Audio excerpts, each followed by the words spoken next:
hat, sunglasses, Pepsi, notes, sources, thick skin. Check. You already know. Let's go.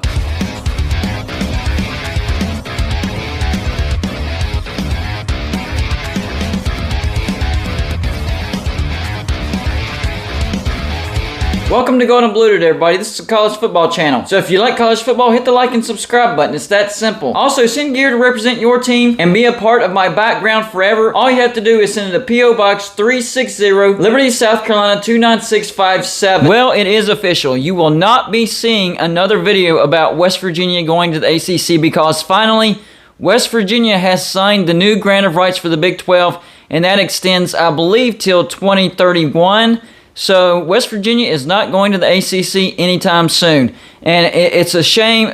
Even from the get-go, the ACC should have invited West Virginia, even when they were founded. But every time Maryland was the major antagonist as far as keeping West Virginia out of the ACC. Maryland finally leaves the ACC. That leaves an opening for West Virginia to get into the ACC. And the ACC still shows no interest. They go to the Big East and they get Virginia Tech and Miami. Then later on, Syracuse and Pitt, Boston College. They get Louisville. So they did get some teams that were... So they got some teams that were about the same as West Virginia and some that were better. I'm talking about Virginia Tech and Miami. Those will probably be a little bit better brands than West Virginia. But the rest of them are about the same, maybe even a little less than West Virginia. So I think the ACC has just made some bad decisions. Why would you not take West Virginia if you're taking Pitt, Syracuse, Virginia Tech, Louisville, all the major rivalries? You would have made a lot of money off of West Virginia, even if it was just the backyard brawl. If you're just counting the backyard brawl, you would have made a lot of money. But it's not meant to be. West Virginia is not going to the ACC. So all I can say is read between the lines, ACC. Read between the lines. You missed out on a major opportunity as far as making money by bringing in West Virginia. But you're too good for West Virginia. The academics for West Virginia isn't good enough, even though you took Louisville, which is about the same as West Virginia when it comes to academics. So read between the freaking lines. West Virginia is not going to the ACC. Good decision, ACC. Way to go. So having said that, a lot of people have asked me, how is there a roadmap as far as the Big 12 getting to 24 teams? The Big 12 might have to get to 24 teams in order to still exist and compete in the playoffs whenever the Big 10 and the SEC do finally split off and create their own playoffs. It will be an invitational. And I do think that the SEC and the Big 10 do get to 24 teams. So another conference will have to get to 24 teams. Today I'm going to talk about how the Big 12 can get to 24 teams. I'll do separate videos on how the ACC can get to 24 teams and somehow the Pac-12 gets to 24 teams. I don't know how I'm going to come up with that video, but I will do it. I will do it. I will figure out a way to where the Pac-12 can magically get to 24 teams. But for today, we'll go with the Big 12. Starting with the 12 teams after Oklahoma and Texas leave. I'm talking about Baylor, BYU, Cincinnati, Houston, Iowa State, Kansas State, Oklahoma State, TCU, Texas Tech, UCF, and West Virginia. That's a pretty strong conference, but it doesn't support the numbers that they're going to need as far as if they want to get an invitation to the playoff invitational. You're going to need to be at 24 teams. In this scenario, we'll say that the Big 12 survives and they get to 24 teams and they get the invites as far as participating in the playoffs. But how do they get to 24 teams? Well, I've already made a video, and I'll put it out as well, about how the Big 12 is talking to Gonzaga and thinking about adding them to the Big 12. How that helps, I don't know. But we're not going to talk about that on this particular video. We're going to talk about how the Big 12 gets 24 teams and survives and gets invited to the playoffs. First things first, the four corners. And the talks about the four corners have kind of fizzled away. Has that completely gone away? I don't know. Is the Big 12 waiting for something else? I don't know. But as far as this particular scenario, I think the Big 12 does need to add the four corners. And I put it as step number 1. I'd probably prefer it to be step number 2, and I'll get to step number 2 here in a minute. But just for argument's sake, we'll call it step number 1. So they need to add Arizona, Arizona State, Utah, and either Colorado or Washington State. I would prefer Washington State. Washington State would make the Big 12 more money. I understand the travel would be a little bit more ridiculous because they're way out in the middle of nowhere in the state of Washington. But still, Washington State has a great fan base. Top 25 in the nation, one of the biggest fan bases in the Pac-12. Surprised me, but it is a fact. Washington State has a massive, massive fan base, and they would draw in some TV revenue. They would get a lot of eyeballs for their football games. But I would be okay with Colorado if it meant getting the other 3 teams. If it's part of the package of the 4 corners, then yes, bring in Colorado with Arizona, Arizona State, and Utah. What's the next step? The next step depends on the ACC grant of rights. We need the ACC to have 8 schools to vote to dissolve the ACC and break those grant of rights. Then the Big 12 can go over to the ACC and pad up the east side of the Big 12. Now, we're not going to have our own choosing. We're not going to be able to choose from the North Carolinas and the Clemsons and the Florida States and the Virginia Techs and the Virginias and the Miamis. Well, maybe Virginia Tech. You never know. I'll have them on the list.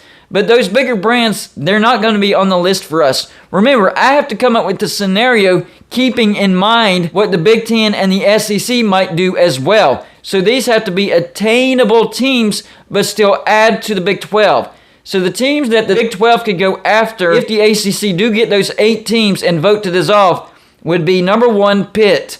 Lock in that backyard brawl. That is going to make you a lot of money. Even if you only bring Pitt in for that one particular reason, it is worth it. It will draw you some TV revenue. Lock it in as a conference game. After that, go out and get Syracuse. Syracuse actually has the largest fan base in the ACC, not counting Notre Dame.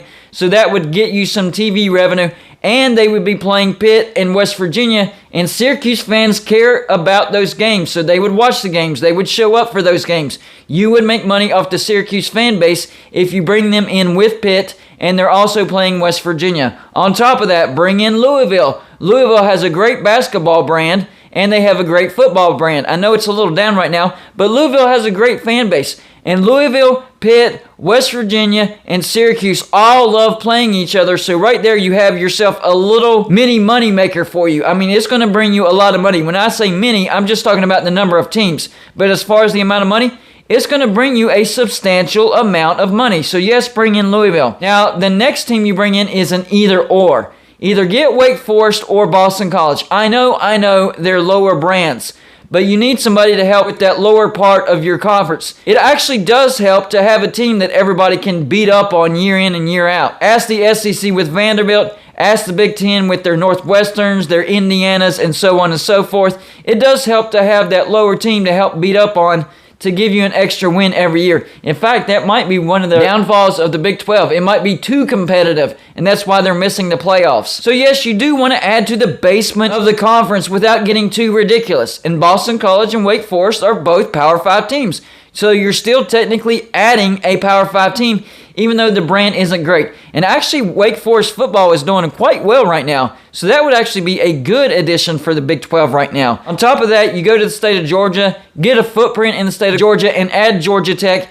That's a great addition. Now, there is a chance that Georgia Tech could go to the Big 10. I think they have AAU status, and I think the Big Ten would be interested in Georgia Tech. So that's based on if the Big Ten passes on Georgia Tech. I think that's a great brand. I know they're down on football, but Georgia Tech has the Atlanta metro area. They have a decent fan base. And finally, the last team that you get out of the ACC is either NC State or Virginia Tech. And this is based on if you can get Virginia Tech or not. Virginia Tech might end up going to either the Big Ten or the SEC. If you can't get Virginia Tech, then get NC State. And if you get NC State, maybe you'll be able to get Wake Forest, and that's a pretty good addition. So you could be either getting Pitt, Syracuse, Louisville, Boston College, Georgia Tech, and Virginia Tech, or you could be getting Pitt, Syracuse, Louisville, Wake Forest, Georgia Tech, and NC State. Either way, that's a win-win. You're going to make yourself some money, and you strengthen the east side of the conference. That is the emphasis on these additions from the ACC, strengthening the east side of the conference. Now, that leaves us with 22 teams.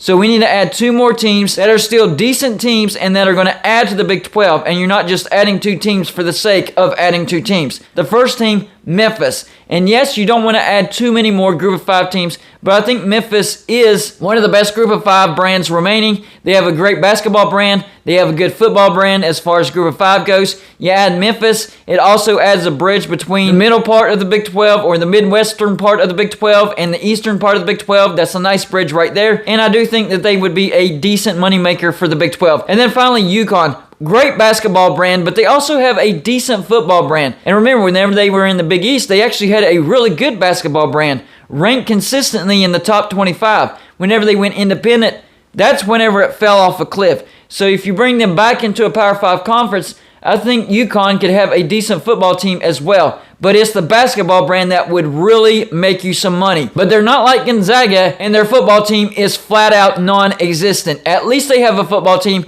and at least they've proven in the past that they can have success in a decent conference. So that's how I think the Big 12 could end up to 24 teams. Y'all let me know in the comments section. Number one, do you think the Big 12 actually can get to 24 teams in the future? If not, do you think they're doomed and they're not invited to the playoffs invitational? Number two, do you agree with the teams that I think the Big 12 needs to go after in order to get to 24 teams? If you disagree, what teams would you have the Big 12 going after in order to get to 24 teams? Remember, I will do a video for the ACC and somehow, someway, the Pac-12 as well. That's all I got for this show. Like and subscribe if you haven't already, and I'll see you on my next show.